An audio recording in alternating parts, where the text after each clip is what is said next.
지체들의 누림글. 아무런 방해도 받지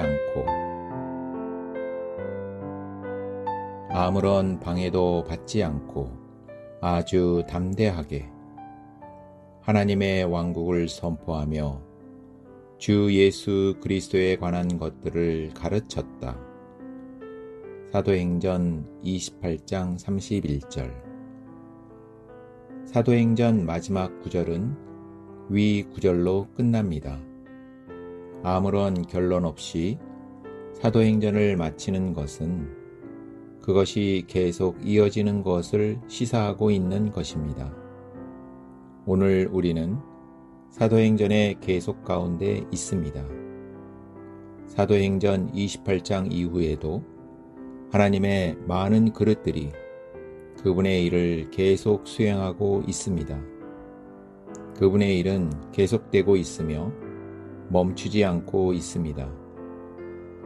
사도행전의 마지막 구절에 대해 우리말 성경에는 아무런 방해도 받지 않고 라는 단어가 맨 앞으로 나와 있지만 영어 성경에서는 마지막에 위치하고 있습니다. 사도행전의 마지막이 아무런 방해를 받지 않았다는 말로 마치는 것은 깊은 의미가 있습니다.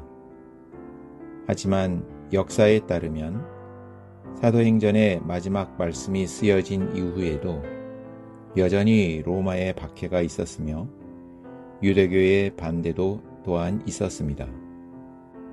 그렇다면 누가는 왜 사도행전의 마지막을 이처럼 바울이 아무런 방해도 받지 않고 선포하고 가르쳤다라는 말로 끝맺고 있을까요?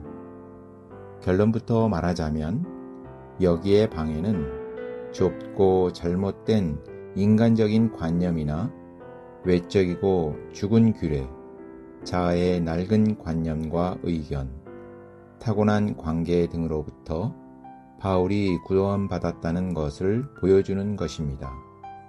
왜냐하면 사도행전에서 나타나는 신성한 한 흐름을 가로막는 가장 큰 방해는 로마의 박해도 아니요, 유대인들의 반대도 아니요, 오히려 위와 같은 관념과 의견들이었기 때문입니다.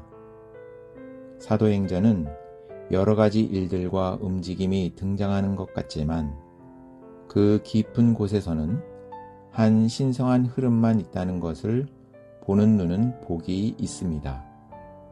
역대로 흘러온 신성한 흐름은 유일하게 하나이기 때문입니다.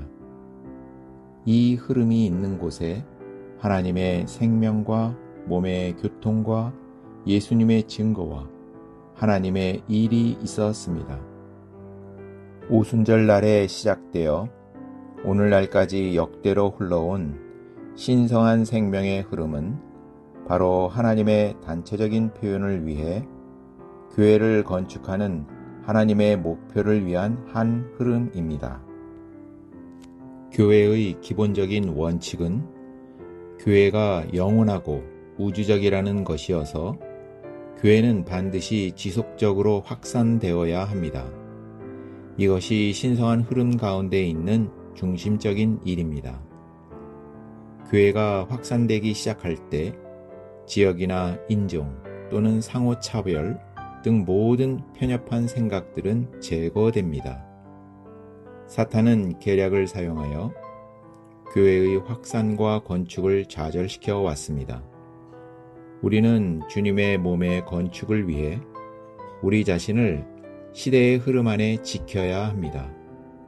외적인 박해나 반대로부터 지켜야 할 뿐 아니라 죽은 규례와 의견, 자아의 낡은 관념으로부터 구원받아야 합니다. 사탄은 이러한 것들을 통해 신성한 흐름의 확산을 방해해 왔기 때문입니다. 종교적인 전통과 낡은 배경이라는 너울에 가리웠던 베드로의 공과 인간적인 의견과 타고난 관계로 인해 좌절됐던 바나바의 공과 시대의 사역과 완전히 하나 되지 못해 어려움을 준 아볼로의 공과, 빌립보로 건너갈 때 여전히 구약의 방식으로 인도를 받았던 바울의 공과, 황폐한 혼합을 가져온 야고보의 공과, 유대교적인 실행을 하나님의 경륜과 혼합하려 했던 바울의 공과 등이 사도행전에 나타난 사탄의 계략 가운데 있는 방해들이었습니다. 결국 하나님은 그분의 주권으로 바울을 구출하시어 그를 모든 위험한 상황과 함정에서 분별해내어 조용한 감옥으로 보내셨습니다. 바울이 가이사랴나 로마에 있었던 기간은 그에게 조용한 환경과 시간을 제공하여 그가 주님께 받은 하나님의 신약 경륜의 비밀에 대한 계시를 그의 마지막 서신들 골로새서, 에베소서, 빌립보서, 빌레몬서, 디모데전서, 디도서, 히브리서, 디모데후서를 통해 역대의 교회에게 남김없이 해방할 수 있게 했습니다. 역대로 교회가 이 서신서들에서 받은 혜택과 유익은 영원토록 다 헤아리기 어려울 것입니다. 오늘날에도 사도행전은 계속되어야 합니다. 그러나 그것은 많은 방해가 있습니다. 두려운 것은 외적인 박해나 반대가 아닙니다. 오히려 내 안에 방해의 요인들이 사도행전을 가로막고 있다는 것입니다. 바울처럼 아무런 방해도 받지 않았다라는 말이 우리 존재 안에서 실제가 되길 원합니다. 그럴 때 비로소 사도행전은 계속됩니다. 아멘.